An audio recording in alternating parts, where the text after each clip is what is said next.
తన పేరు దీపు చంద్రదాస్. ఓకే, ఈ వీడియోలో మెయిన్ థింగ్స్ ఏంటో మాట్లాడుకుందాం. నేను రీసెంట్గా ఒక వీడియో చూశాను. ఆ వీడియో ఒక ప్రముఖ టూరిస్ట్ అనమాట. ఓకే, ఆ ప్రముఖ టూరిస్ట్ పేరు ఊరు అవసరం లేదు, జనరల్గా మాట్లాడుకుందాం. ఫస్ట్ ఆయన చెప్పిన విషయాల్లో కొన్ని ఇంట్రెస్టింగ్ టాపిక్స్ ఉన్నాయి. ఫస్ట్ థింగ్ వచ్చేసి, మొత్తం ప్రపంచంలో ఉన్న హిందూస్ అందరూ కూడా రేపటి నాడు ఏదన్నా సమస్య ఎదురైతే తీసుకొచ్చి భారతదేశంలో పెట్టుకొని జై శ్రీరామ్ అనే నినాదాన్ని తీద్దామా అని చెప్పేసి. రెండోది, తను చెప్పిన కంక్లూజన్ పాయింట్ వచ్చేసి, ఇదంతా భారత్ ఒక సెన్సిటివ్ దేశం కాబట్టి చైనా అండ్ అమెరికా ప్రొవోక్ చేయడం వల్ల ఈ దేశాలల్లో హిందూస్ పైన అటాక్స్ జరుగుతున్నాయని చెప్పి. ఓకే, రెండు ఇంట్రెస్టింగ్ సబ్జెక్ట్లే. ఇప్పుడు కొంచెం డీటెయిల్గా ఎక్స్ప్లెయిన్, ఈ రెండు విషయాలు తెలుసుకుందాం. ఏంటి అని అంటే, citizenship and religion.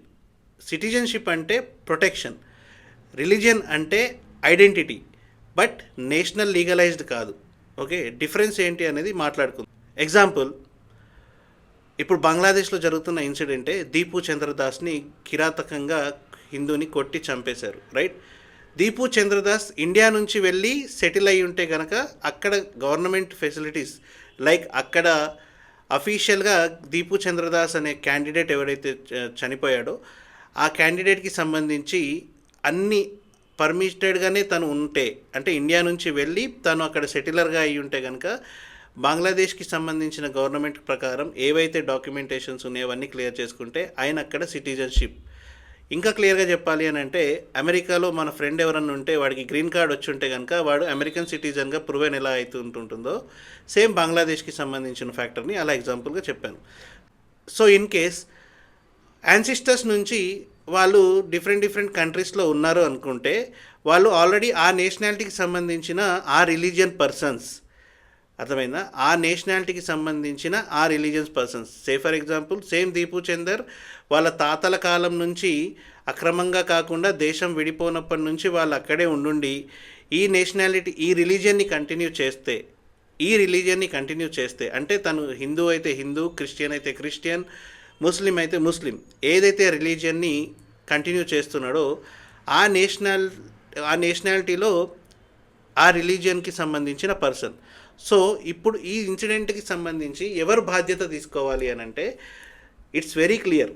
A government అయితే ఉంటుందో, ఫర్ ఎగ్జాంపుల్ బంగ్లాదేశ్కి సంబంధించిన ఇన్సిడెంట్ని తీసుకుంటే, బంగ్లాదేశ్ గవర్నమెంట్ అనేది హిందూస్ గురించి సెక్యూరిటీ ప్రొటెక్ట్ చేయాలి.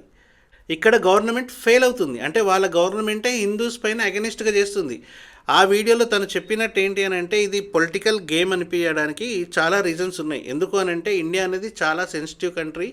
హిందూస్ అనే టాపిక్ అనేది రాగానే ఇప్పుడున్న ఎమోషనల్ థింగ్ ఏంటి అని అంటే ఆ హిందూయిజాన్ని ఎలివేట్ చేయడం. సో చాలా ఈజీగా వాళ్ళు షిఫ్ట్ అవుతారు. అంటే షిఫ్ట్ అవ్వడం ఇన్ ద సెన్స్ ఏంటి, బంగ్లాదేశ్ నియర్ బై కంట్రీ కాబట్టి ఇప్పుడు ఆ గవర్నమెంట్ వాళ్ళని ప్రొటెక్ట్ చేయాలి. ప్రొటెక్ట్ చేయకుండా గవర్నమెంటే ఇండైరెక్ట్గా వాళ్ళని ఎంకరేజ్ చేస్తుంది కాబట్టే ఈ గొడవ.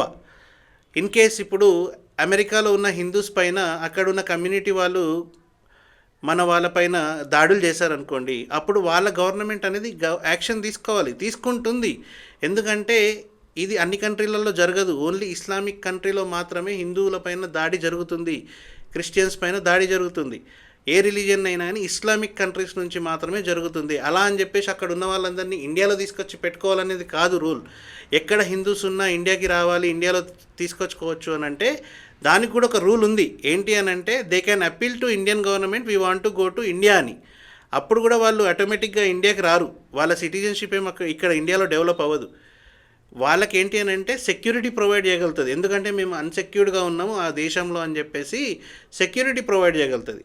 అప్పుడు దాని తర్వాత ఏదైనా వాళ్ళు అంటే లైక్ అప్పుడు వాళ్ళు ఇండియన్ సిటిజన్షిప్ తీసుకోవాలని అనుకోవడం, దానికి తగ్గ వ్యాలిడ్ డాక్యుమెంటేషన్ చేసుకోవడం, అదంతా సెకండరీ పార్ట్.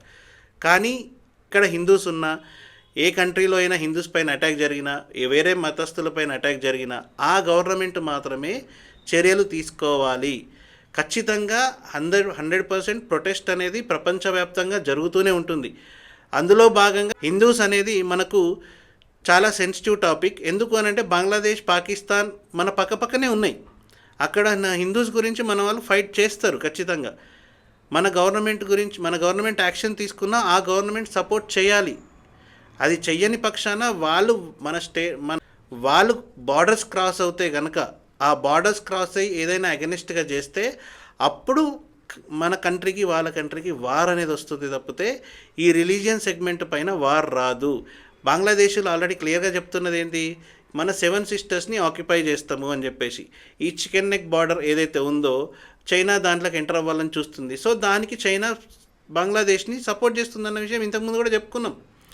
సో ఏదైనా వీడియో చేసే ముందు కొంచెం డీటెయిల్డ్ రిలీజియన్ అంటే ఏంటి, నేషనాలిటీ అంటే ఏంటి అనేది ఫస్ట్ క్లియర్గా పబ్లిక్కి మీరు చెప్పండి.